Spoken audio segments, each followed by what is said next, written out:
Disney's The Mandalorian is well regarded to be one of the best science fiction series since it premiered in late 2019, and definitely one of the better ideas Disney had to expand the Star Wars universe. Especially the Star Wars sequel movies are well known for not having a consistent storyline and being heavily criticized for the changes made to the second characters as well as the flaws of the new ones. The Mandalorian, on the other hand, is basically loved by everyone. So let's see what Mando and Grogu do better than Rey, Finn, and Poe.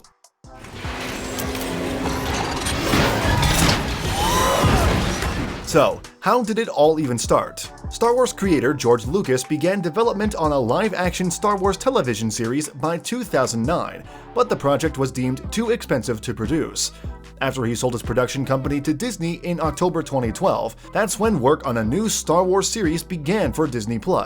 The creator, Jon Favreau, joined aboard in March 2018, serving as the writer and showrunner. He is also the executive producer. The series title was announced in October 2018 and premiered in November 2019 with the launch of the Disney Plus streaming service. And it seems that they have made a series that is even loved by George Lucas himself. At least he describes himself as a big fan of The Mandalorian. He has never openly criticized the sequel films. Probably this was also part of the deal that Disney had taken over Lucasfilm, but according to rumors, he was more than dissatisfied with how his story has continued. Here, he is in line with a lot of Star Wars fans.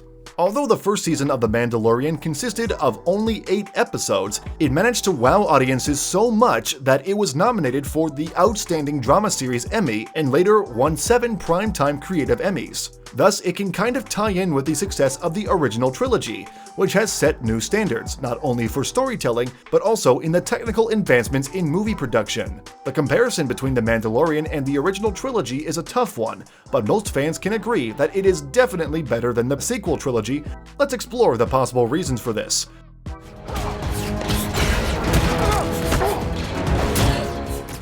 Most importantly, The Mandalorian has realistic characters. Of course, I don't mean the science fiction part, but rather their personality traits. In the sequel trilogy, Rey barely went through any trials or tribulations to define her character. She is just perfect right from the start. She doesn't struggle to use the Force. She is very skilled at piloting a ship and fighting Kylo with a lightsaber. And all of this without even talking to a Jedi Master or without any training at all. There isn't even a reason given by the story. It's not like in the sequels where Anakin is the chosen one or something like this that could explain why she is more powerful than any Jedi before.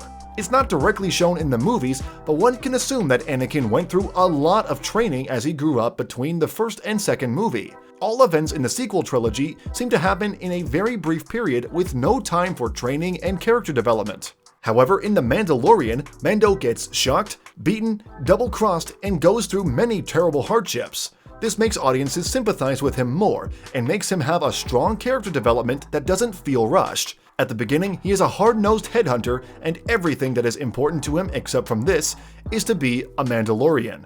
The Mandalorian saved his life, and because of this, he is loyal to their way of life and follows any rules and guidelines with no questions asked.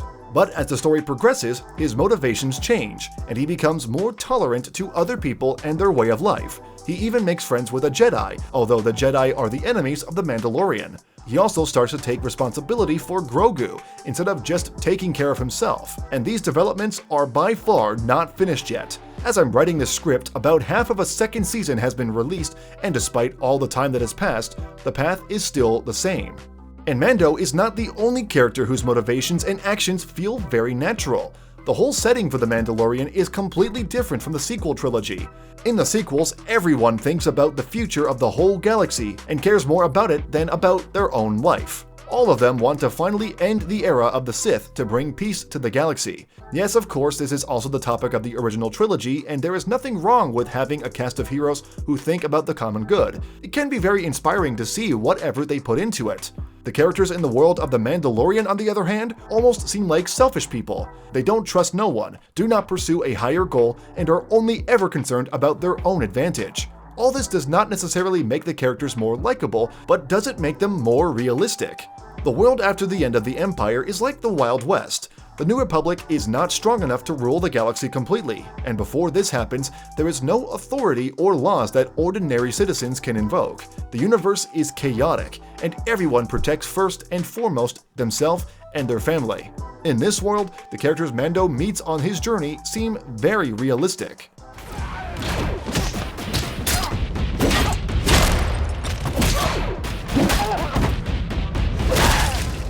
Another reason the sequel trilogy failed to captivate its audiences is because they created a film to appease an audience that is not familiar with Star Wars, and particularly viewers in China. Yes, you heard that right, the Chinese audience. China has the second largest movie audience in the world, so it's no surprise that movie creators want to rope in profits from China. For Disney, China is very important to sustain growth of their brand and revenue, and their struggles in Asia are maybe a topic for another video. Anyway, they set audience expansion as one of their main priorities. It's a difficult task to reach out for fans of the series that existed before, as well as for new viewers.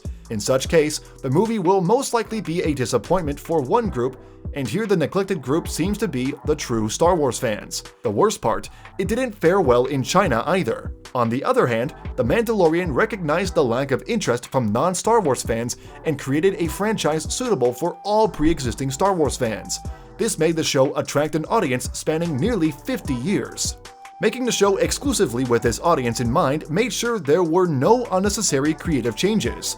While the sequels abandoned the existing planets, Mando returns to places we already know and love, like Tatooine. And there are so many references and Easter eggs you can find in it. They are related to nearly every Star Wars canon property, even though the original trilogy might be preferred. This makes The Mandalorian feel really connected to the original storylines. They've even addressed long-standing questions about the series. While the films have heavily tried to create something new while recreating the success of the original trilogy, they are limited by their shorter runtimes. With the extended ability to let a story grow, The Mandalorian had a chance to explore corners of the galaxy we've never seen before, while also visiting places we know for decades.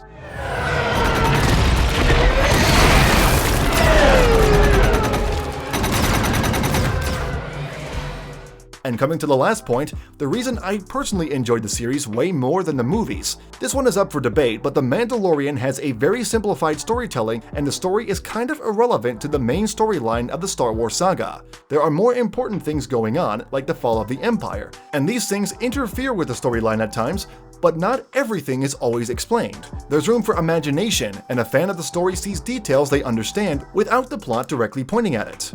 It's not always about larger explosions and bigger Death Stars, it's about the story and the characters. They just kept it simple. Way less characters, way less plot. You don't need to stay totally focused to understand the plot. The main goal is basically the same for the first 2 seasons, but if you do focus, you will experience a second layer of The Mandalorian that is connected to every Star Wars movie and series before. And this is where the series gets brilliant. This was the first part of our short Mandalorian video series. In the next one, we will show you how important The Mandalorian is for the success of Disney Plus, and why it might be Disney's most valuable property. If you don't want to miss out on that, subscribe to the channel. See you next time!